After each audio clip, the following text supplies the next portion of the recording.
اسی طرح سے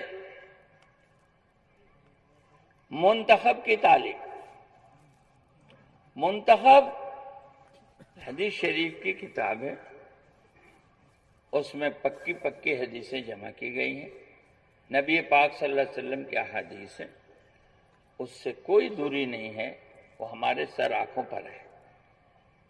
اس کتاب یا اس کی حدیثوں کی طرف سے دل برا کریں گے تو ایمان چلا جائے گا، اس سے مطلب نہیں ہے۔ مطلب یہ ہے، علماء جانتے ہیں ہر زمانے میں محدثین کرام نے، ہر زمانے کے محدثین کرام نے، ان میں سے بعضوں نے اپنے اپنے زمانے میں فضائل کی حدیثوں کے جمع کرنے کا اہتمام کیا ہے، ہر زمانے میں ہوا ہے۔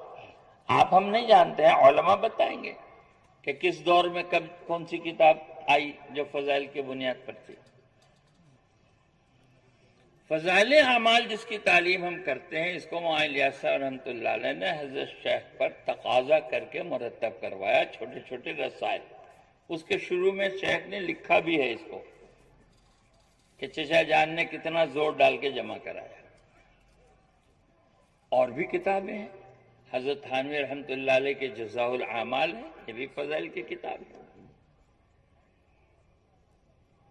اور مولانا منظور نعمانی صاحب کی معارف الحدیث ہے، یہ بھی فضائل کی کتاب ہے۔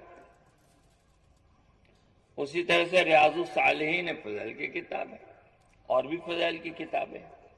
خود حضرت جی مولانا انعام الحسن صاحب کی کتاب ہے 2 جلدوں میں، ابواب منتخبہ، وہ بھی فضائل کی کتاب ہے۔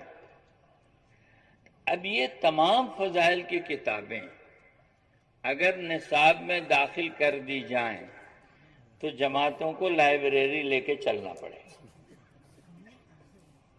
سوچو، فضائل کی کتابیں تو ہر دور کی ہیں، پڑھنے لکھنے والے لوگ جانتے ہیں، علماء جانتے ہیں، اسکول کالج والے بھی جانتے ہیں کہ نصاب کی کتاب ایک ہوتی ہے، مطالعے کی کتابیں ساری لائبریری ہے، جتنا پڑھنا چاہو پڑھو۔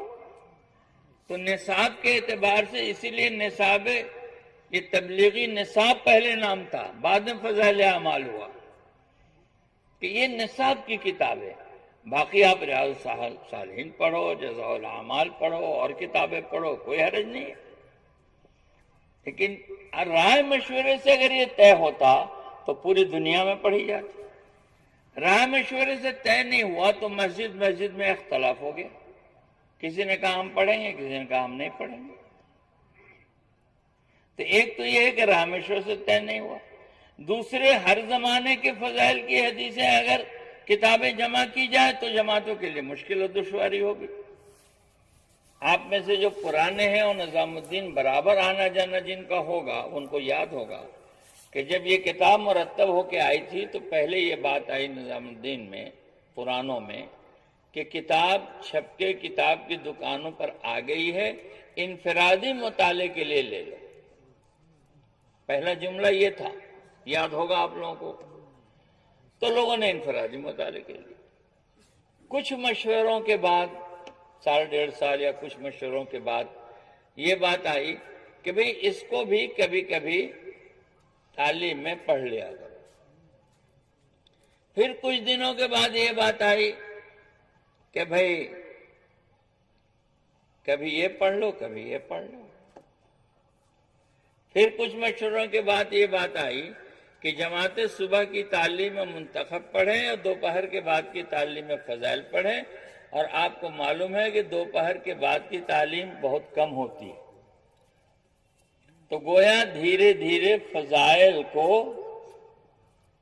ہٹا کر کے اس کو سامنے لا دینا، آہستہ آہستہ، جیسے 2.5 گھنٹے کو ختم کر کے اس کو لا دینا۔